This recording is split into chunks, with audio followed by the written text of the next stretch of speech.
이 시간 함께 보실 하나님 말씀은 마태복음 3장 1절에서 6절까지의 말씀입니다. 제가 가지고 있는 성경으로 신약 3면이 되겠습니다. 우리 찾으셨으면 한 절씩 교독하시고 마지막 6절은 합독하십니다. 제가 먼저 1절을 봉독합니다. 그때 세례 요한이 이르러 유대 광야에서 전파하여 말하되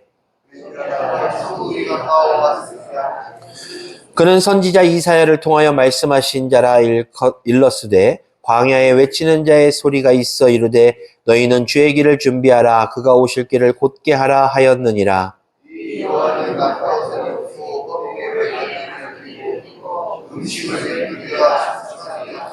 이때 예루살렘과 온 유대와 요단강 사방에서 다 그에게 나와 자기들의 죄를 자복하고 요단강에서 그에게 세례를 받더니. 아멘. 제가 인사드립니다. 오늘도 복된 주일을 맞이하여 이 자리에 나와 예배하시는 우리 성도님들을 주님의 이름으로 환영합니다. 오늘 하나님께서 우리들에게 주시는 말씀을 통해서 은혜 받으시고 또한 교훈을 얻으셔서 온전한 하나님의 자녀요 예수 그리스도의 제자요 광음의 성도들로서의 삶의 결단이 있는 시간 되시기를 먼저 주님의 이름으로 간절히 축원합니다. 어느덧 12월 중순이 되었습니다. 2024년도에 끝을 향해서 우리가 달려가고 있는데요. 요즘 날씨가 많이 추워졌어요. 그런데 이제 교회에 또 여러 가지 문제들이 있다 보니까 이 난방도 지금 좀 손을 봐야 되고 이러다 보니까 예배 시간이 좀 춥습니다. 어떻게 보면 하나님의 은혜가 아닌가 생각이 돼요. 설교 시간에 졸지 마시라고 좀 이렇게 좀 경직된 상태에서 들으시라고 아마 하나님의 은혜가 아닌가 싶은데요.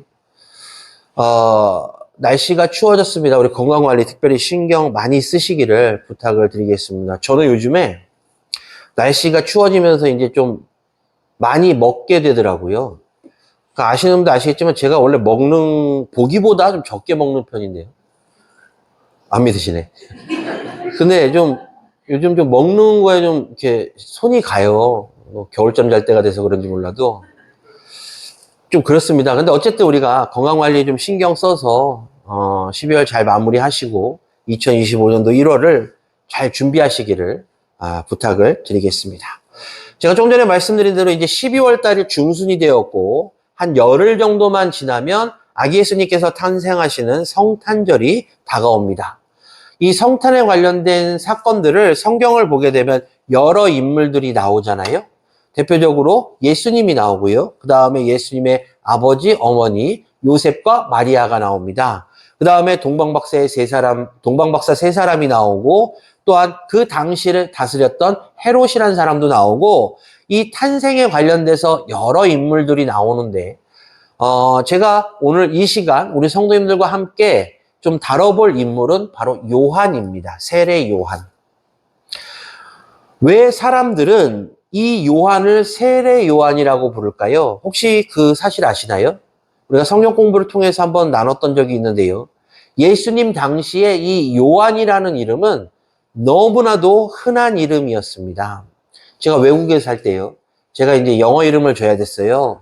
그래서 뭘로 지을까 엄청 고민하다가 다니엘, 영어 발음으로 데니얼이라고 하는데 다니엘로 이름을 줬습니다. 근데 알고 보니까 이 이름이 너무 흔한 거였어요. 마트를 가잖아요. 마트 가서 누가 다니엘 부르면 한 절반 이상이 쳐다봅니다. 그래서 제가 이름을 잘못 줬구나 했는데 또 어떤 분들은 가장 흔한 이름이 가장 좋은 이름이라고 말씀하시는 분들도 계시더라고요. 어쨌든 이 요한이라는 이름이 예수님 당시에 너무나도 흔한 이름이었기 때문에 후대 사람들이 이 요한을 다른 요한들과 구분하기 위해서 그 당시에 세례를 주었다라는 것을 기억하고 세례 요한이라고 부르기 시작한 것입니다. 그런데 이 세례 요한은 우리가 잘 이해하고 집중해야 됩니다. 그 이유는 바로 예수님께서 이 땅에 오시기 전에 먼저 그 길을 예비했던 사람이기 때문이에요.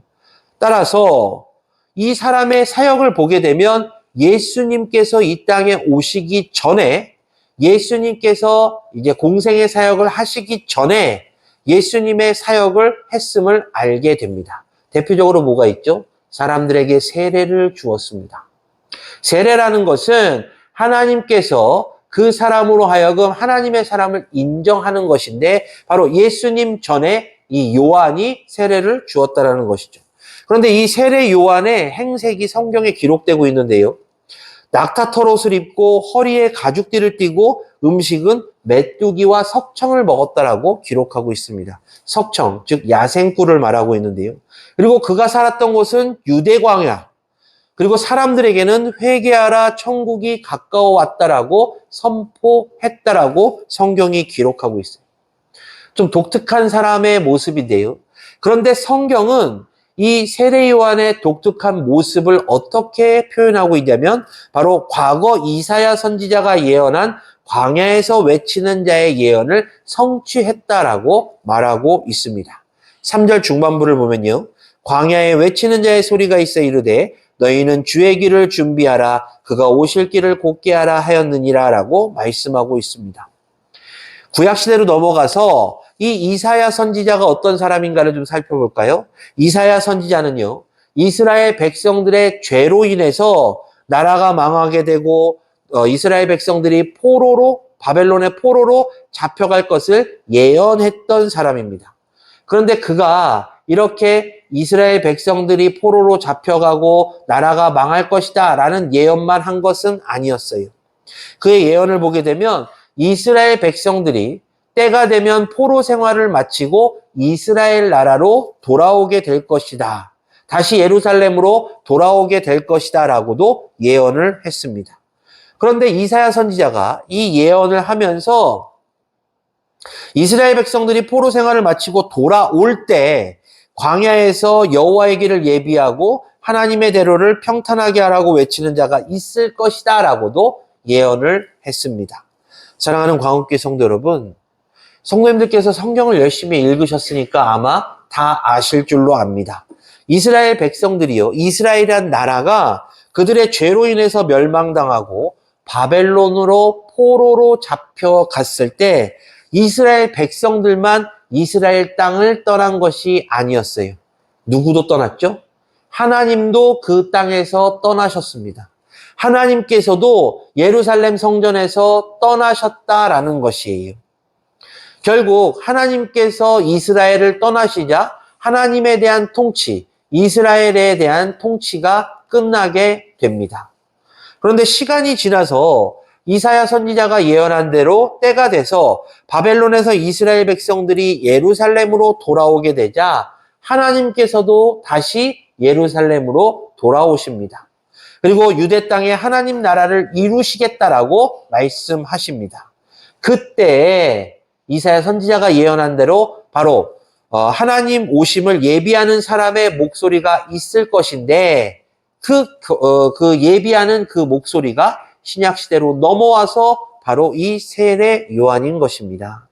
그리고 이 이사야의 예언은요, 오늘의 본문이 들어있는 이 마태복음에서 비로소 예수님께서 메시아로 이 땅에 오실 때 그 길을 예비하고 있는 이 세례 요한의 모습을 우리들에게 보여주고 있습니다.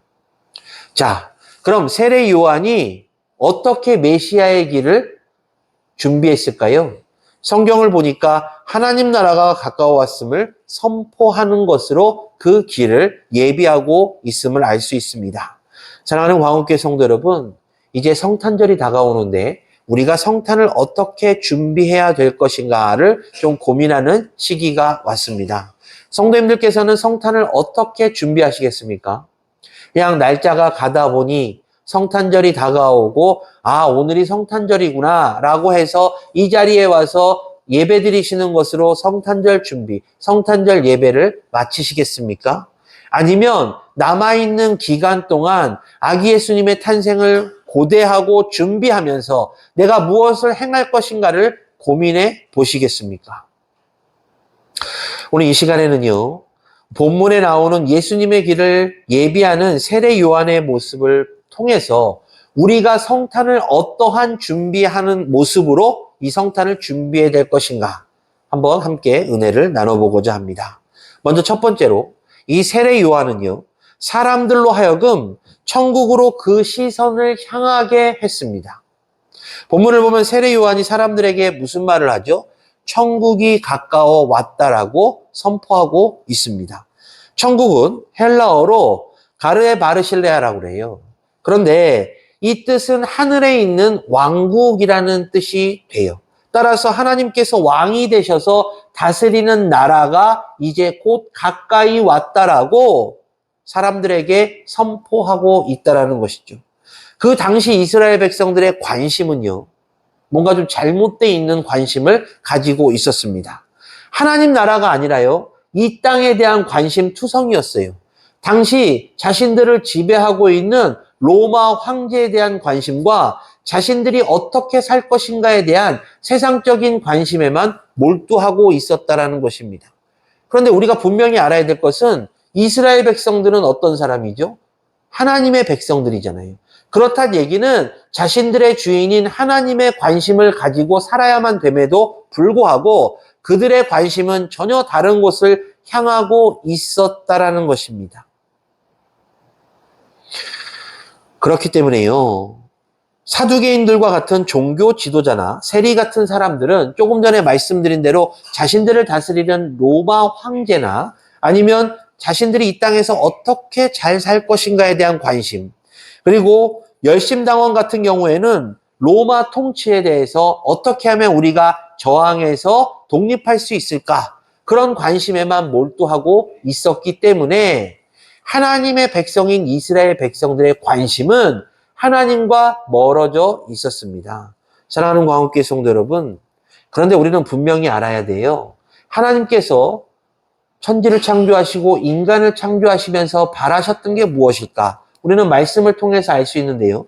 그것은 하나님께서는 당신의 모든 피조물들이 당신의 말씀 가운데서 당신의 통치를 받기를 원하셨습니다.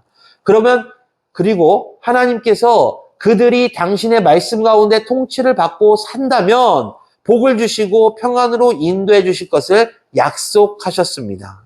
하지만 이스라엘 백성들은 우리가 잘 알고 있는 대로 하나님 말씀에 불순종했고 하나님의 뜻과 어긋난 삶을 살았으며 하나님과의 관계에 관심을 멀리하고 살았기 때문에 결국 하나님으로부터 징벌을 받고 하나님으로부터 버림을 받게 된 것입니다.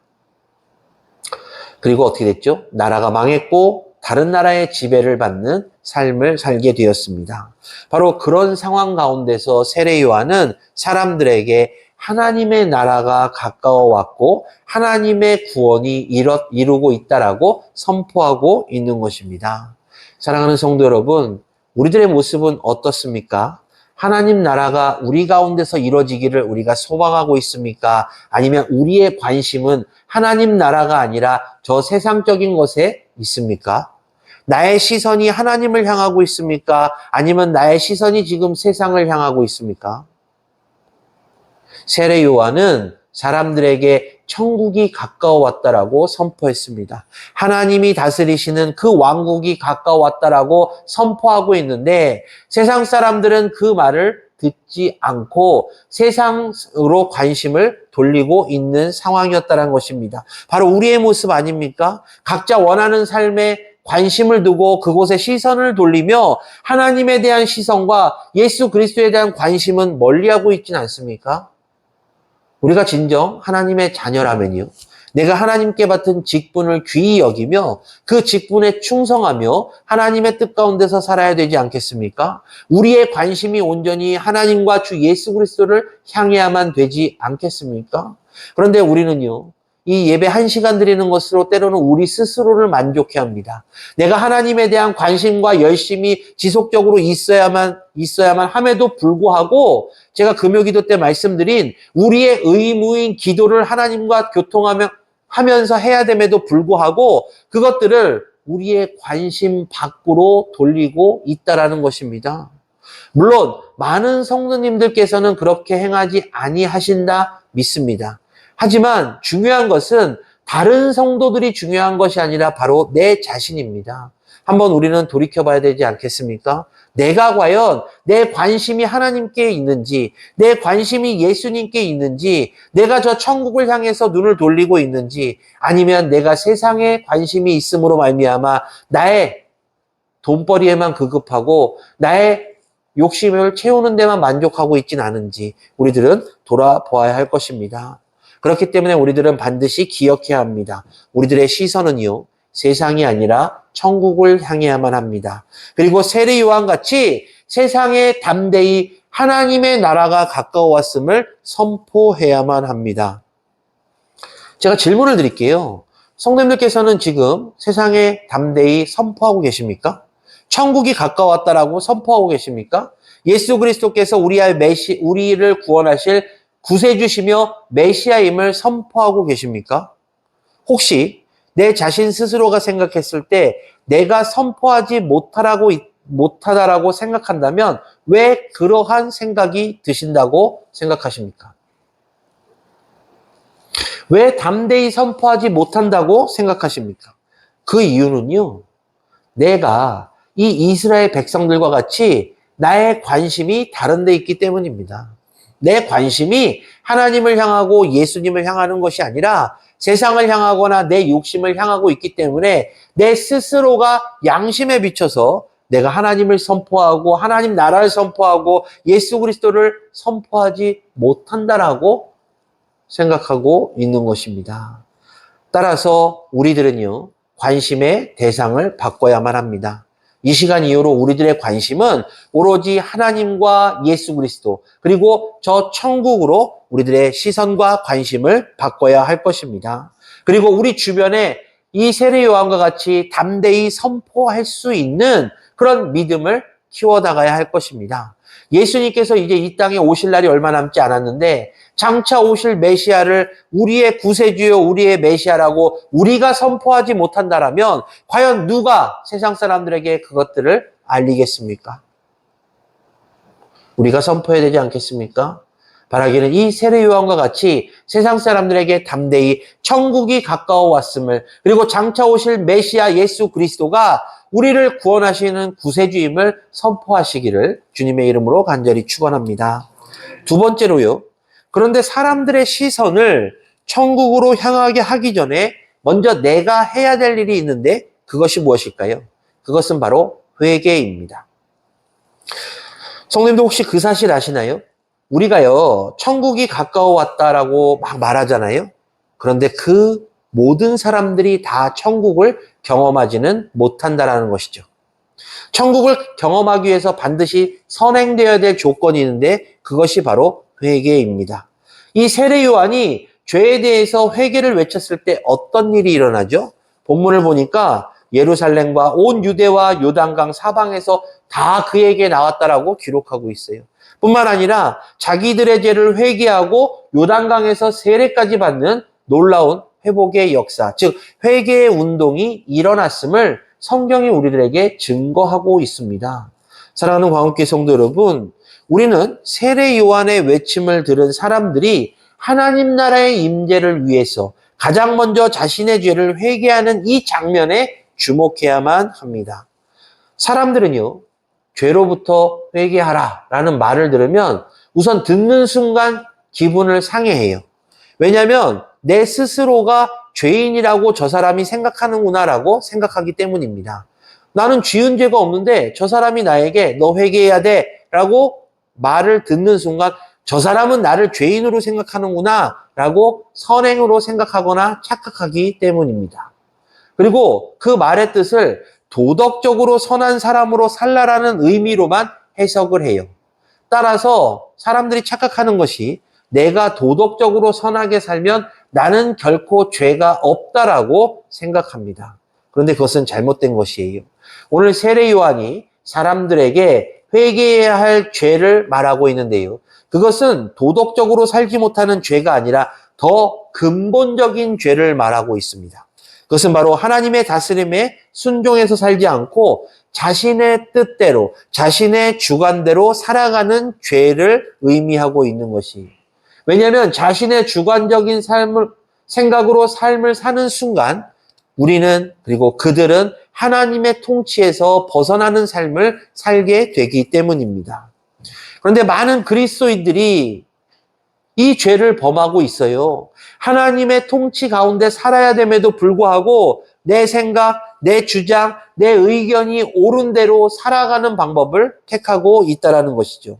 하나님께서는 내 삶을 다스리기를 거부하고 내 생각과 방법대로 살아가려는 사람들의 그 죄를 한탄하고 계십니다. 자, 성도님들께서는 잘 아실 것입니다. 우리가 성경을 보게 되면요, 이스라엘 백성들이 이 땅 가운데서 하나님의 임재를 가장 먼저 경험한 사람들이잖아요. 그죠? 하나님께서 이스라엘 백성들을 어떻게 하셨죠?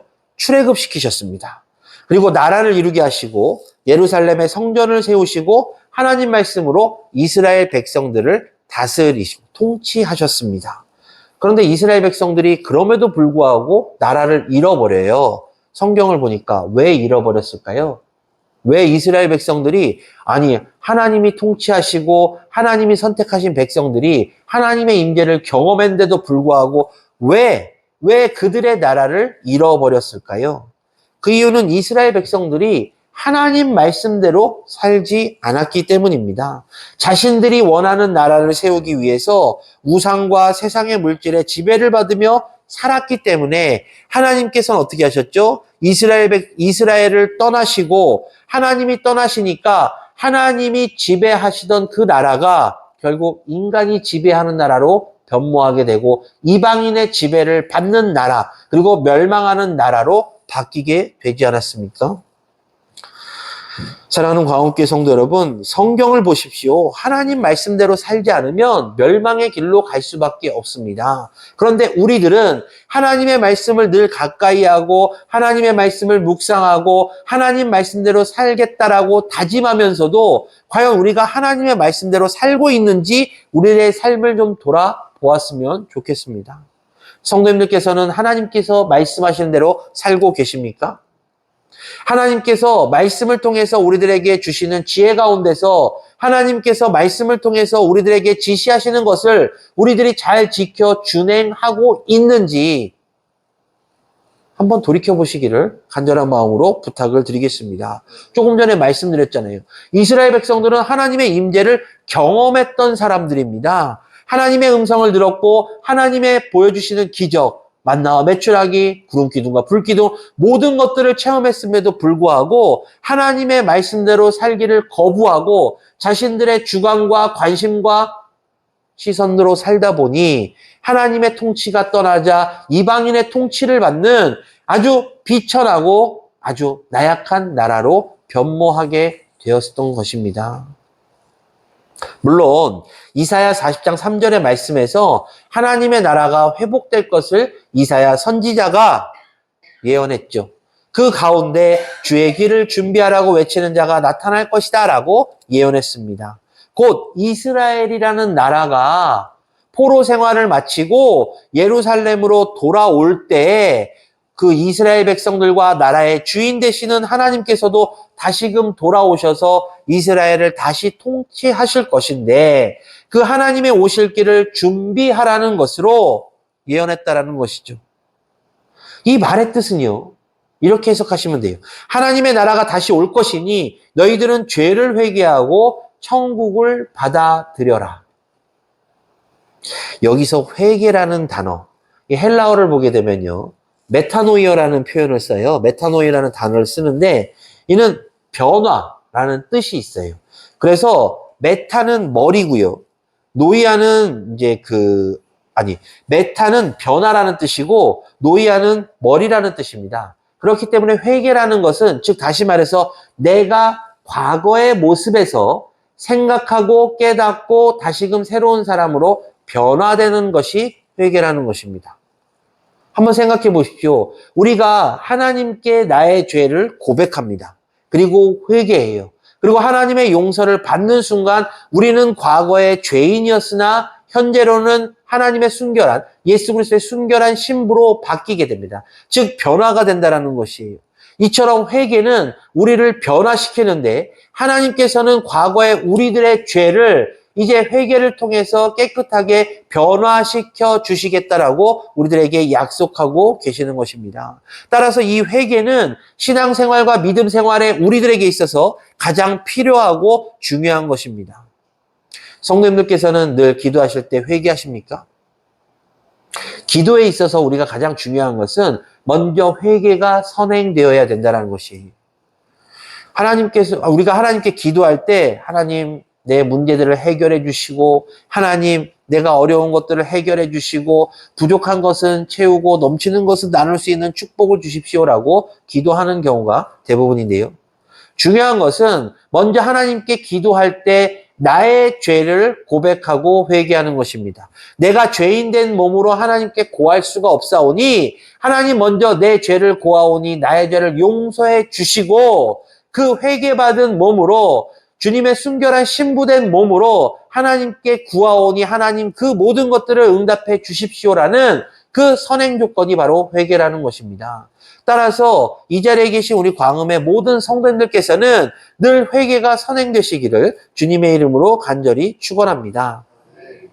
마지막으로요. 천국은요. 광야 같은 삶 속에서 선포되는 것이에요. 세례 요한이 하나님 나라가 이스라엘 가운데 이제 임재되기를 간절히 바라면서 회개와 천국을 선포하잖아요.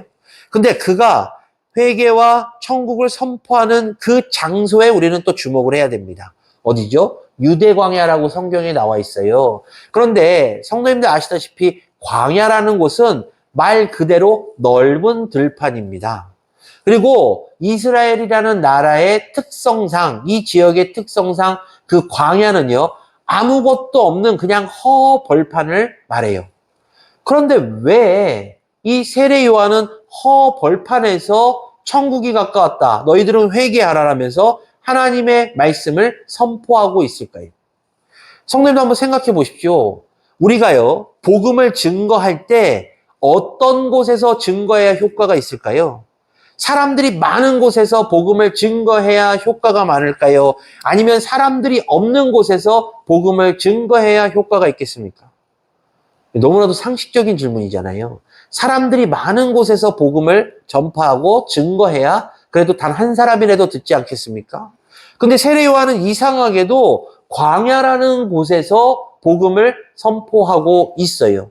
뿐만 아니라 낙타 털옷을 입고요.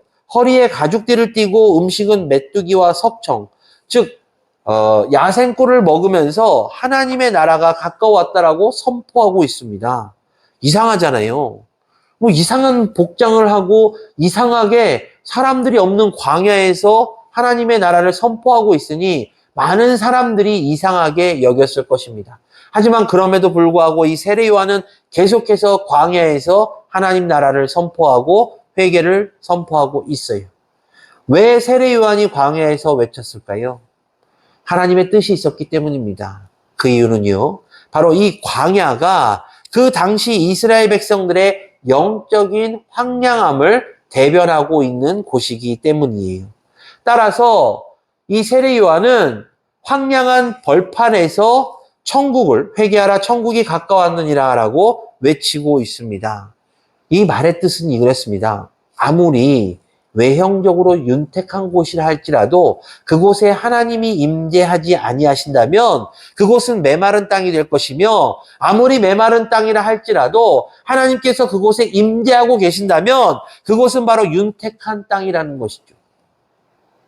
세례 요한이 유대 광야라는 그런 메마른 땅에서 복음을 증거하고 천국을 선포한다 할지라도 하나님이 함께 계셨기 때문에 그곳은 바로 윤택한 땅이었다는 것입니다. 그리고 그곳에서 복음을 선포했을 때 아까 말씀드린 대로 온 유대 사람들이, 사마리아 사람들이 그곳에 와서 복음을 듣고 세례를 받게 되었다는 것이죠. 사랑하는 광업교회 성도 여러분, 이사야 35장 1절을 보면 이스라엘에게 임할 축복을 이렇게 예언하고 있습니다. 광야와 메마른 땅이 기뻐하며 사막이 백합화 같이 피어 즐거워하며. 그렇습니다. 이 광야라는 곳은 어떻게 보면 사람이 살기에는 매우 고달픈 장소이기도 해요. 근데 그곳에서 하나님과의 만남이 있고 하나님 나라가 임한다면 어떻게 될까요? 바로 그 광야가 인간의 눈으로 보기에는 황량하다 할지라도 하나님이 임재하시는 곳이기 때문에 그곳에는 천국이 있고 그곳에는 말씀이 있고 그곳에는 영생이 있다라는 것입니다. 혹시 성도님들의 삶 가운데서 이런 광야와 같이 황량한 삶을 살고 계시는 성도님들 계십니까? 그 황량한 곳이 하나님의 임재를 통해서 젖과 꿀이 흐르는 땅으로 변모될 줄로 믿습니다. 그렇다면 젖과 꿀이 흐르는 땅으로 변모되려면 어떻게 될 것인가? 바로 내 자신이, 내 스스로가 내 황량한 삶에 하나님이 임재하실 수 있도록 준비해야 합니다. 그 준비는 바로 장차 오실 예수님을 우리가 어떻게 하면 준비하고 예비할 것인가에 대한 고민으로부터 시작되는 것이에요. 우리가 세상을 향해서 담대히 복음을 증거하며 회개하라 천국이 가까웠다라고 그들에게 복음을 증거하고 장차 오실 예수 그리스도께서 우리들에게 영원한 생명을 주시고자 이 땅에 오시는 메시아 구세주라는 사실을 선포한다면 바로 그 황량한 유대 광야와 같은 나의 삶이 젖과 꿀이 흐르는 땅으로 바뀌게 될 것이며 그곳에 하나님이 임재하셔서 우리들의 영원한 생명을 허락하실 것이며 하나님과 동행하는 삶을 통해서 우리들은 저 천국을 소망하며 살 수 있게 되는 것입니다. 말씀을 정리하겠습니다. 하나님께서요, 천지 만물을 창조하시면서 이 땅에 하나님의 나라가 이루어지기를 원하셨고 사람들이 하나님의 다스림을 받아서 이 땅에서 복과 평화를 누리기를 원하셨습니다. 그런데 오늘날 사람들은요, 그 말씀을 벗어나서 삶을 살고자 해요. 우리의 관심이 하나님을 향해야 되는데 돈을 향하고 욕심을 향하고 세상 권력을 향하면서 하나님의 다스림보다는 내 욕심에 대한 만족, 그리고 나의 모든 것들에 대한 만족을 향해서만 시선과 관심을 돌리는 삶을 살고 있다는 것입니다. 따라서 우리들은 하나님과 가까운 삶을 살기 위해서는 점점 하나님과 멀어져 가는 삶을 사는 것이 아니라 하나님과 가깝게, 점점 하나님과 가까워지기 위해서 노력을 해야 되는데 그것이 바로 광야에서 천국을 선포하는 것입니다. 황량한 그 광야에서 우리가 천국을 선포하고 회개를 선포하는 그 순간 그곳에 하나님이 임재하시게 되면 그 광야는 젖과 꿀이 흐르는 땅으로 변모될 것이요 그 땅에서 선포되는 하나님의 말씀은 살아 움직임으로 말미암아 하나님을 알지 못하는 사람들의 심령을 꿰뚫어서 그들에게도 하나님의 임재와 하나님의 은혜와 주 예수 그리스도의 은혜가 임하게 될 것입니다. 그것이 바로 아기 예수님이 탄생하시기 전에 이 땅에 먼저 임해서 예수님의 길을 준비한 세례 요한의 본분이요. 또한 장차 오실 예수님을 고대하며 준비하고 있는 우리들의 의무요, 우리들의 본분이 되는 것입니다. 따라서 간절히 바라기는 이 시간 이후로는요, 우리가 담대히 복음을 증거하는 광야의 천국을 선포하는 선포자들이 되시기를 주님의 이름으로 간절히 축원합니다. 어렵고 힘든 일인 줄 압니다. 하지만 우리는 당연히 해야 될 의무를 가진 사람들입니다. 우리가 그 의무를 행할 때, 그리고 담대히 그 일들을 행할 때 분명 하나님께서는 우리들의 그 수고와 우리들의 그 행위에 대해서 축복해 주실 것입니다. 이제 성탄절이 얼마 남지 않았습니다. 우리가 얼마 남지 않은 이 기간만이라도 장차 오실 예수님을 준비하는 과정 가운데 이 세례 요한과 같이 복음을 선포하고 천국을 선포하고 회개를 선포함으로 장차 오실 예수 그리스도의 길을 준비하는 세례 교인과 같은 모든 성도님들 다 되시기를 주님의 이름으로 간절히 축원합니다. 기도하겠습니다.